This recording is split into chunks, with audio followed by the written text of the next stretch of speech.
Hi guys, welcome back to the PHP course. और ये हमारा पीएचपी कोर्स से रिलेटेड 38 ट्यूटोरियल होने वाला है और इसके अंदर आप लोग एरेज के कुछ फंक्शन सीखने वाले, जैसे कि हम इस वीडियो के अंदर एक्सट्रैक्ट एंड कंपैक्ट फंक्शन में आपको बताने वाला हूँ। तो यहाँ पे देखिए, जो हमारा एक्सट्रैक्ट फंक्शन होता है वो बेसिकली यूज होता है जो भी हमारी एरे है। जैसे कि यहाँ पर देखिए एक एसोसिएटिव एरे है जिसके अंदर एक ए है जो कि की है एंड उस की के ऊपर एक वैल्यू है, जैसे ये रेंज, ठीक है। उसके बाद एक बी है जो कि की है एंड उस की के ऊपर एक वैल्यू असाइन है एंड सेम उसी तरीके से सी एंड ये उसकी वैल्यू, ठीक है। तो यहाँ पे क्या होता है, जो हमारा एक्सट्रैक्ट फंक्शन है वो क्या कर देता है, जो हमारी की है उसको कन्वर्ट कर देता है वेरिएबल के अंदर, ठीक है। तो अगर हम इसको प्रिंट करेंगे, ई को $a करेंगे तो हमारे पास जो है तो इसकी वैल्यू प्रिंट हो जाएगी। मतलब कि क्या, ये जो रेंज है वो सेम उसी तरीके से ये सारी जो भी हमारी इस एसोसिएटिव एरे के अंदर जितनी भी कीज है उन सबको वेरिएबल के अंदर कन्वर्ट कर देगा। तो यहाँ पर आप देख सकते हो कि this function automatically create a local variable from an array and the index of the array element are the variable name. तो यहाँ पर जो हमारे इंडेक्स है, मतलब ये जो हमारी कीज है, ये बन जाएगी हमारे वेरिएबल का नेम। जैसे कि यहाँ पर देख ही सकते हो $a यहाँ पर ये बन रहा है एंड अगर मैं इको $a करता हूँ तो हमारे पास ये वैल्यू यहाँ पर आ जाती है, ठीक है। तो यहाँ पर देखिए हम उसको लिखते कैसे, तो उसको लिखने का ये एक तरीका है जहां पर कि हम 3 पैरामीटर्स देते। सबसे पहले हम देते एरे, मतलब है हमारा एरे नेम। तो वहां पर अभी हम क्या देंगे, कार्स, जो कि हम यहाँ पर बिल्कुल ही दे सकते हैं, ठीक है। तो ये हमारा एरे का नेम हम यहाँ पर देंगे। उसके बाद यहाँ पर एक्सट्रैक्ट रूल्स होते और यहाँ पर प्रीफिक्स होते और ये दोनों चीजें एक दूसरे पे डिपेंडेंट है, ठीक है। तो मैं आपको इसको प्रैक्टिकली बता दूं, देन आपको ये अच्छे से समझेगा। तो यहाँ पे देखिए मैं मेरे कोड एडिटर के अंदर आया हूँ और यहाँ पर हम क्या करते, तो यहाँ पर मैं क्या करता हूँ, वही सेम एक एसोसिएटिव एरे यहाँ पर क्रिएट कर देता हूँ, ठीक है। तो यहाँ पर सिंपल से मैं एक एरे क्रिएट करूंगा। जैसे कि हमने की दी थी, ए दिया था और इसके ऊपर हमने कोई तो वैल्यू असाइन की थी, तो वो हम यहाँ पर कर देते। जैसे कि यहाँ पर मैं रेड कर देता हूँ, कॉमा करूंगा। सेम उसी तरीके से यहाँ पर मैं क्या करता हूँ, एक बी लूंगा एंड उसके ऊपर हम यहाँ पर वैल्यू को दे देंगे, ठीक है। एंड सेम उसी तरीके से हम आगे भी सी एक की लेंगे एंड इसके ऊपर भी हम लोग एक वैल्यू को असाइन कर देंगे, ठीक है। यहाँ पर मैं करता हूँ ब्लू, ठीक है। तो हमने यहाँ पर 3 कीज ली और रिस्पेक्टिवली उनकी वैल्यूज यहाँ पर दे दी है, ठीक है। तो यहाँ पर अभी हम एक्सट्रैक्ट फंक्शन का यूज करेंगे, ठीक है। तो यहाँ पर मैं लिखता हूँ एक्सट्रैक्ट एंड इसके अंदर बस मुझे ये जो हमारा एरे वेरिएबल है ये यहाँ पर दे दूंगा, ठीक है। तो जैसे यहाँ पर मैं देता हूँ एंड इसको यहाँ पर सेमीकोलन देता हूँ एंड अगर मैं यहाँ पर जो भी हमारी की है उसको एज अ वेरिएबल यूज करूंगा, मतलब मुझे अगर उसको यूज करना है तो यहाँ पर मैं सिंपल क्या करूंगा, इको $a इस तरीके से कर सकता हूँ, ठीक है। और अगर मैं इसको सेव करूंगा, प्रिंट करूंगा तो हमारे पास ये वैल्यू आ जाएगी। तो मैं क्या करता हूँ, यहाँ पर इसको कॉन्केट करता हूँ और यहाँ पर हम क्या करेंगे, स्ट्रिंग दे देंगे, ठीक है। यहाँ पर मैं करता हूँ वैल्यू ऑफ a एंड उसके साथ हम कॉन्केट कर ये a की वैल्यू को यहाँ पर प्रिंट कर देंगे, ठीक है। तो इसी तरीके से मैं सेम बाकी कीज के लिए भी कर देता हूँ। यहाँ पर मैं करता हूँ b, यहाँ पर करता हूँ c, ठीक है। तो अभी अगर मैं इसको सेव करूंगा, यहाँ पर अगर वैल्यू देखे तो आप देख सकते हो हमारे पास वैल्यूज प्रिंट हो रही है।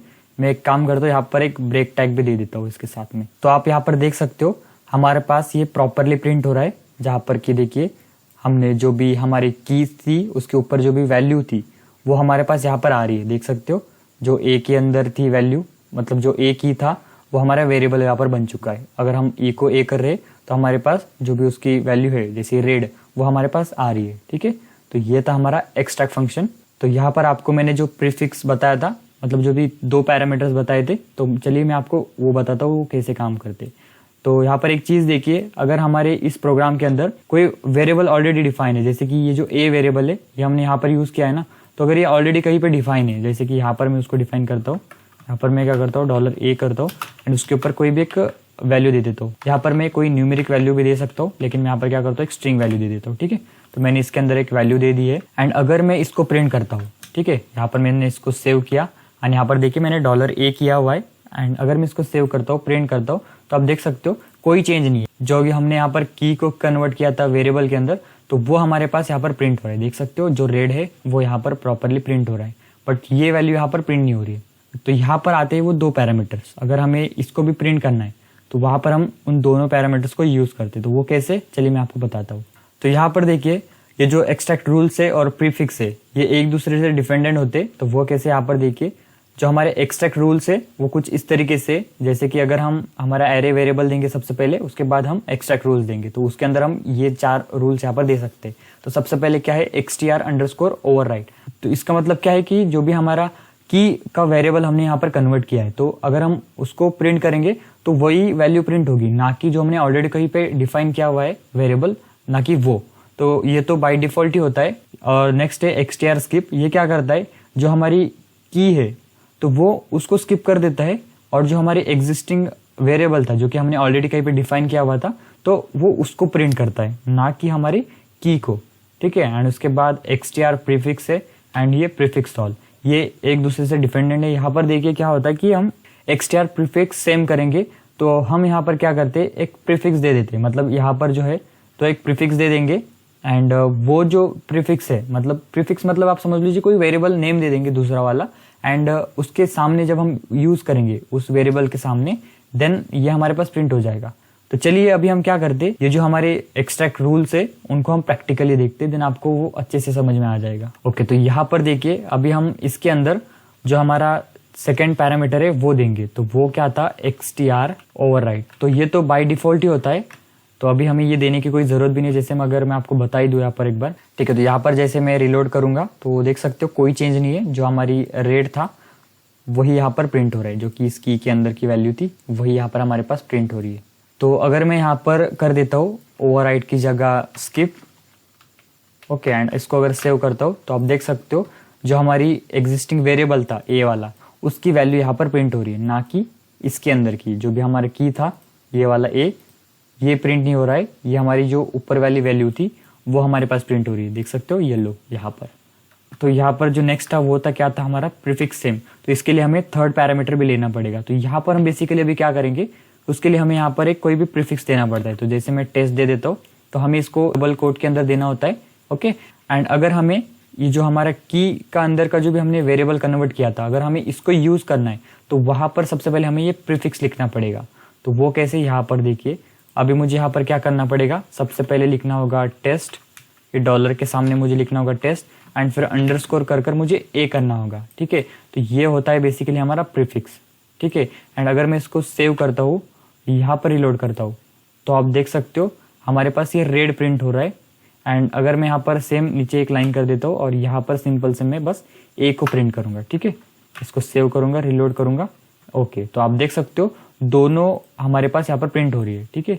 ये जो हमारा ए वेरिएबल हमने यहाँ पर लिया उसके अंदर जो येलो वैल्यू दी है वो यहाँ पर प्रिंट हो रही है। एंड उसके बाद जो हमारा की था जिसको हमने की एक वेरिएबल के अंदर कन्वर्ट किया था, तो वो भी यहाँ पर प्रिंट हो रहा है, देख सकते हो रेड। तो हमें जब भी इस की वेरिएबल को यूज करना है तब हम ये प्रीफिक्स का यूज करेंगे, ठीक है। आपको ध्यान देना है डॉलर टेस्ट अंडरस्कोर, और जो भी हमारा वेरिएबल नेम है, मतलब जो भी हमारा की का नेम है वो हमें यहाँ पर देना होता है, ठीक है। एंड जो नेक्स्ट पैरामीटर क्या था वो था ऑल। इसका मतलब क्या है कि हम जहां पर भी जो वेरिएबल अगर यूज करना चाहते हैं तो हमें उसके सामने प्रीफिक्स देना पड़ेगा। अगर नॉर्मली मैं इसको सेव करता हूँ, रिलोड करता हूँ, तो आप देख सकते हो हमें एरर मिल रहा है कि undefined variable B, undefined variable C. तो अगर हमें इसको यूज करना है तो हम वहां पर क्या करेंगे, प्रीफिक्स दे देंगे, ठीक है। यहाँ से मैं इसको कॉपी करता हूँ, यहाँ पर पेस्ट करता हूँ, और यहाँ पर भी पेस्ट करूंगा, यहाँ पर पेस्ट करूंगा, ठीक है। तो अगर मैं इसको सेव करूंगा एंड इसको रिलोड करूंगा तो आप देख सकते हो हमारे पास ये भी वैल्यूज यहाँ पर प्रिंट हो रही है, ठीक है। तो ये प्रीफिक्स XTR प्रीफिक्स ऑल का मतलब यही है कि हमें जब भी हमारी की वेरिएबल को यूज करना है तब हम ये जो हमारा प्रीफिक्स है टेस्ट अंडरस्कोर, हम वो यूज कर सकते। तो हम इसकी जगह कोई और भी दे सकते, जैसे मैं करता हूँ हाई यहाँ पर, एंड मैं इसकी जगह यहाँ पर दे दूंगा HI, और इसको सेव करूंगा, रिलोड करूंगा, तो आप देख सकते हो ये वैल्यू ऑफ रेड यहाँ पर प्रिंट हो रही है। और नीचे एरर आप देख सकते हो क्योंकि हमने यहाँ पर ये जो टेस्ट है ये कहीं पे लिया ही नहीं है, ठीक है। तो यहाँ पर इसलिए बोल रहा है अनडिफाइंड, ठीक है। तो अगर मैं यहाँ पर सिंपल से यहाँ पर मैं क्या करता हूँ, अगेन इसको टेस्ट ही कर देता हूँ, ओके। तो ये था हमारा extract function. I hope so कि आपको ये समझ में आएगा। तो चलिए अभी हम नेक्स्ट फंक्शन देखते हैं। तो जो नेक्स्ट फंक्शन है वो है कॉम्पैक्ट फंक्शन। तो बेसिकली ये क्या करता है, जो भी हमारे वेरिएबल है उसको कन्वर्ट कर देता है एसोसिएटिव एरे के अंदर, ठीक है। यहाँ पर देख ही सकते हो compact function create an array from on variable and there values. तो यहाँ पर देखिए मैंने 3 वेरिएबल लिए हैं, first, second and third, and respectively उसके अंदर वैल्यूज भी दे दी है। तो हमारा जो कॉम्पैक्ट फंक्शन क्या करेगा, इन वेरिएबल्स को कन्वर्ट कर देगा एसोसिएटिव एरेस के अंदर, ठीक है। वो कुछ इस तरीके से, यहाँ पर देखिए जो हमारा वेरिएबल का नेम है वो बन चुकी है की, एंड जो उसकी वैल्यू है वो यहाँ पर आप देख सकते हो, वो उसकी वैल्यू यहाँ पर बन चुकी है। एंड सेम उसी तरीके से सेकेंड, उसके ऊपर ये वैल्यू, एंड जो थर्ड है वो यहाँ पर की एंड उसकी ये वैल्यू। ओके, तो उसको लिखने का तरीका कुछ इस तरीके से, जहाँ पर हम क्या करते हैं कंपैक्ट लिखते हैं एंड इसके अंदर जो भी हमारे वेरिएबल्स है वो हम यहाँ पर दे देते हैं, और हम जितने मर्जी चाहे वेरिएबल्स यहाँ पर दे सकते, कोई लिमिट्स यहाँ पर नहीं होती है। तो यहाँ पर देखिए मैंने अगर यहाँ पर मैं फर्स्ट दूंगा, फिर कॉमा करूंगा, फिर सेकेंड दूंगा, कॉमा करूंगा, थर्ड दूंगा, एंड जब मैं इसको कहीं पे प्रिंट करना चाहता हूँ तो यहाँ पर मैं सीधा ही इसको इको कर सकता हूँ, बट हम यहाँ पर क्या करेंगे, कोई भी एक वेरिएबल के अंदर इसको स्टोर भी यहाँ पर कर सकते हैं। ठीक है, तो चलिए फिर अभी हम इसको प्रैक्टिकली देखते हैं, देन आपको ये अच्छे से समझ में आ जाएगा। तो यहाँ पर देखिए हम क्या करते, 3 वेरिएबल यहाँ पर क्रिएट करते। तो यहाँ पर हम सबसे पहले क्या करेंगे, एक फर्स्ट नेम नाम से एक वेरिएबल क्रिएट करते हैं, और उसके अंदर हमें यहाँ पर कोई भी एक नेम दे देता हूँ, जैसे कि मैंने यहाँ पर सिक्योर दे दिया। तो चलिए यहाँ पर हम क्या करते, अभी जो हमारा कंपैक्ट फंक्शन है वो यहाँ पर लिखेंगे, एंड इसके अंदर जो भी हमारे वेरिएबल्स है उसके नेम दे देंगे, और हमें यहाँ पर उसको सिंगल या फिर डबल कोट के अंदर यहाँ पर देना होता है। ठीक है, आपको हमेशा याद रखना ये चीज़। तो यहाँ पर मैं जो भी हमारे वेरिएबल के नेम से वो यहाँ पर दे दूंगा। ओके, एंड अभी हमें इसको किसी एक वेरिएबल के अंदर स्टोर करना होगा, तो हम क्या करेंगे, कोई एक वेरिएबल यहाँ पर ले लेते हैं, जैसे कि यहाँ पर मैं नेम लेता हूँ और उसके अंदर इसको स्टोर कर देता हूँ। ठीक है, एंड प्रिंट फंक्शन का हम यूज़ करेंगे यहाँ पर, एंड उसके अंदर हमारा जो वेरिएबल है वो यहाँ पर दे देंगे। ओके, तो जैसे मैं इसको सेव करूँगा तो आप देख सकते हो उसने जो है तो उसे एसोसिएटिव एरे के अंदर कन्वर्ट यहाँ पर कर दिया है। तो यहाँ पर मैं क्या करता हूँ, एक प्री टैग दे देता हूँ जिससे कि ये प्रॉपरली आ जाएगा। ओके, तो आप देख सकते हो जो हमारा वेरिएबल नेम था वो बन चुका है की, और जो उसके अंदर की वैल्यू है यहाँ पर वो वैल्यू आ रही है। देखिए यहाँ पर देखिए सेकेंड उसकी वैल्यू, थर्ड उसकी वैल्यू। ओके, तो यहाँ पर ये जो कंपैक्ट फंक्शन है वो क्या करता है, जो भी हमारे वेरिएबल्स है उसको कन्वर्ट करते हैं एरे के अंदर, और हम यहाँ पर जितनी मर्जी चाहे वेरिएबल्स यहाँ पर क्रिएट कर सकते। जैसे कि यहाँ पर मैं कोई एक और वेरिएबल करता हूँ, जैसे कि मैं करता हूँ नम नाम से, और इसके अंदर मैं कोई भी न्यूमेरिक वैल्यू दे देता हूँ, जैसे कि 15।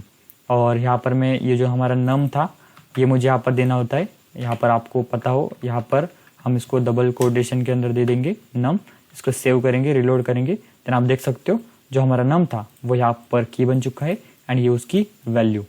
तो आप जितनी मर्जी चाहिए यहाँ पर वेरिएबल्स दे सकते हैं, और आप उसको एरे के अंदर यहाँ पर कन्वर्ट कर सकते हैं। ठीक है, तो ये था हमारा compact function and extract function. I hope so कि आपको ये समझ में आया होगा। एंड देन अगर आपको कोई दिक्कत होती है इसके अंदर तो आप मुझे कमेंट सेक्शन के अंदर पूछ सकते, मैं आपको वहाँ पर उसका सोल्यूशन बता दूंगा। ठीक है, तो फिर मिलते हैं नेक्स्ट वीडियो के अंदर, तब तक के लिए बाय बाय, टेक केयर।